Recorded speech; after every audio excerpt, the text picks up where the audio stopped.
welcome back to Root Work with Shamina. Welcome to all of my root workers, light workers, and all those in between on this spiritual journey called life. I am so excited because today we are going to be talking about my favorite thing, and that's celebrations. We are in a world and a time that has been, I think, builded upon. For some of us, we've been running this race and working hard and breaking our backs long before the pandemic hit. But for others, the pandemic really hit us like a ton of bricks. And in these past year or two, for many of us, we have worked the hardest we've ever worked in our lives. For some people, this pandemic has really tested the will of our very beings.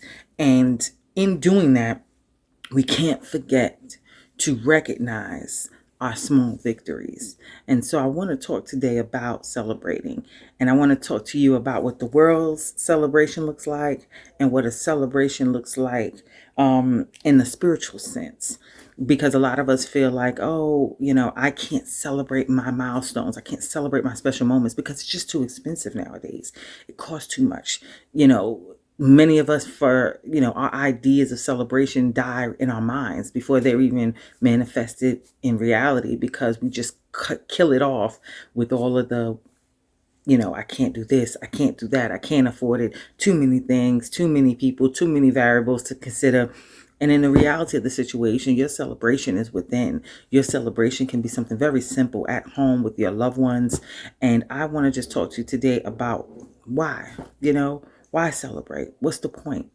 I think celebration for me, especially in relationships and marriages and family relationships, when you celebrate one another, you allow people to express their love towards you. You provide an opportunity for people to show their gratitude towards you. You provide an opportunity for you to show your gratitude towards yourself, your gratitude towards your ancestors, and the people that you love that are here on this earth.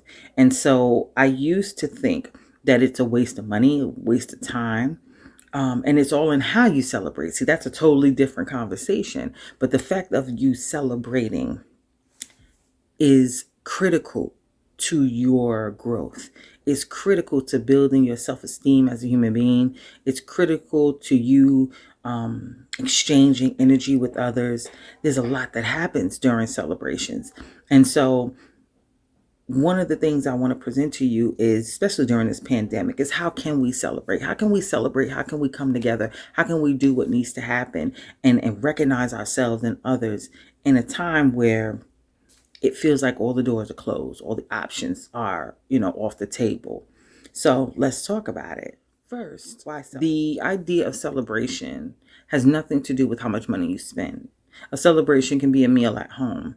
It can be a conversation over coffee in which you reflect on the years past and you verbally take a minute to recap your life and recognize what you have been able to do with the hand that you've been given.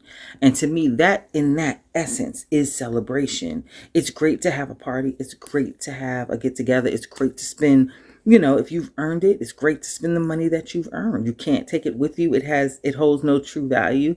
So use it, of course, wisely and responsibly. But if you don't have that, and you're looking for ways to celebrate, I charge you to start thinking about ways to just get together, to just talk to one another, to commune with one another, and to do a recap of your life. My birthday's coming up soon.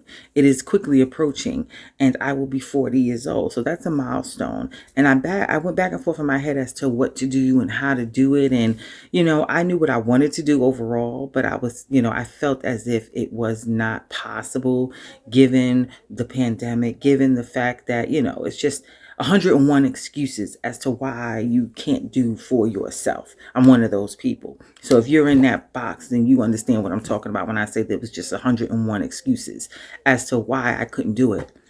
So I began to think about just my life and everything that I've done for myself, everything that I've done for others, things that I wanted to do, things that I didn't get a chance to do. And I said to myself, if today were my last day on this earth, if this were my last breath on this earth, what would I do? What would I say? What would I have regretted not saying, not doing? And just that thought process and that conversation with myself led me to realize that celebration for me is critical. Growing up, in a family that didn't have a lot of money, oftentimes we weren't able to have those traditional celebrations the way I saw them in my head. And so as an adult, it is therapeutic for me to celebrate, and I don't take it for granted, and I don't take it lightly. I try not to waste, but I do try to isolate my milestones and what means something to me and make sure that I celebrate those moments. And so my 40th birthday is definitely something that I want to celebrate and will be celebrating. For those of you who are not aware, because celebration for me is such a big deal, it is a part of my personal therapy. And so I do weddings and I decorate events as a side business, Shamina Marie Events. And so that's a whole nother YouTube page that you guys can go check out.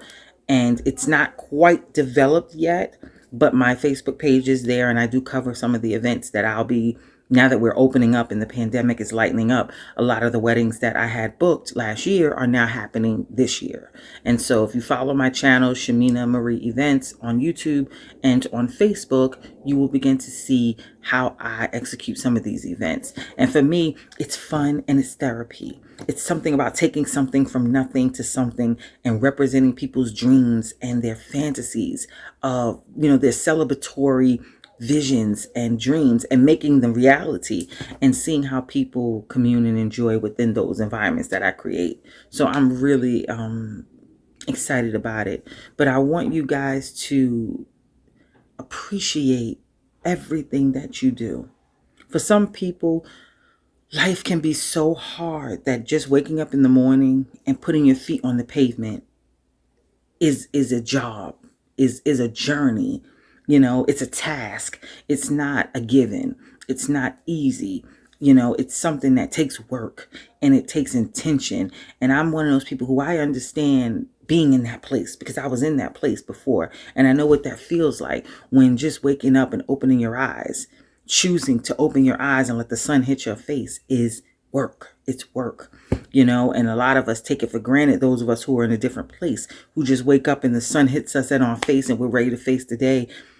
We take for granted that beautiful opportunity to be able to face the day, to have the courage to face the day, because some of us don't have that.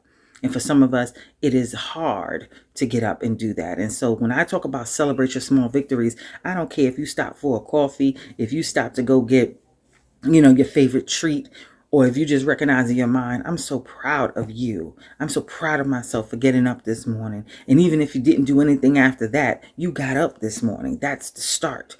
That's the beginning. And so I want people to celebrate their victories, no matter how small you might think it is or how large you might think it is. And that's something that I've also, fault myself about sometimes, because I'll have my head down to the pavement and I'll be working and working and working and pushing and knocking down boulders and climbing mountains, and I don't take a chance to breathe.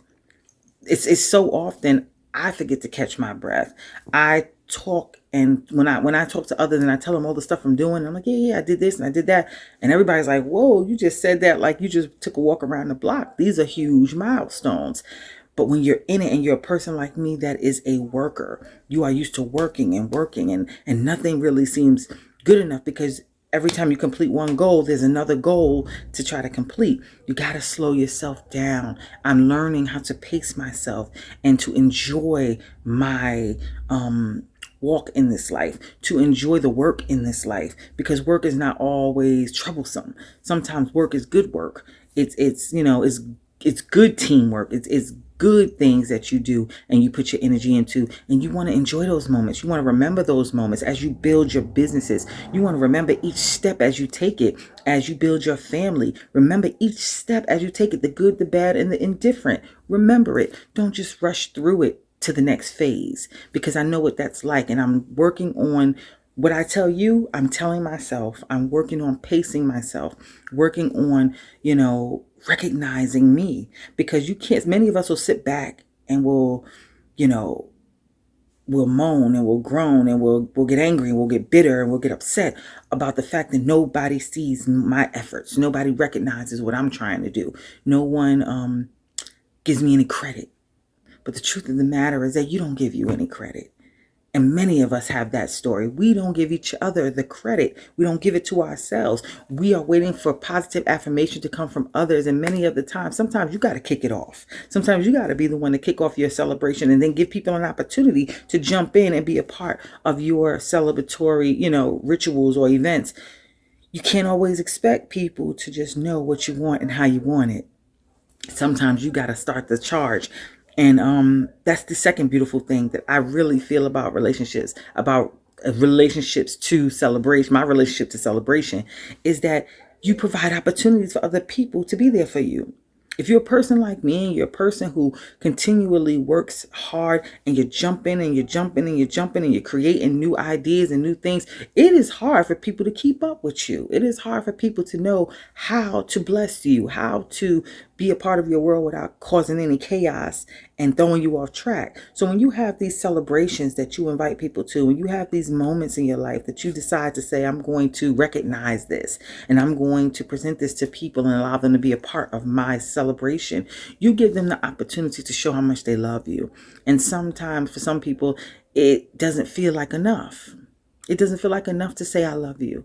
It doesn't feel like enough to just stop by and see how you're doing. Some people want to be a part of your joys and not just your struggles.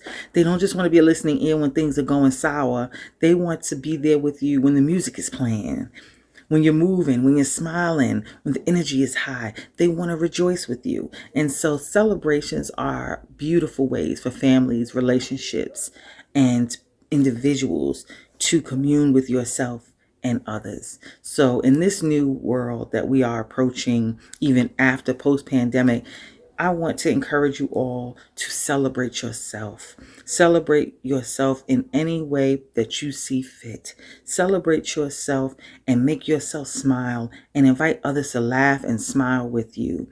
It is great to work hard, but at the end of the day, you have to work smarter and not harder. Life is short, and spending every day achieving goals that you never celebrate is a life not lived. So I am excited about my celebrations coming up, and I hope you guys will watch the progression of my celebration, my 40th celebration on Shamina Marie Events, and I will keep you guys updated. But again, continue to celebrate your moments, and until next time, I'll see you later.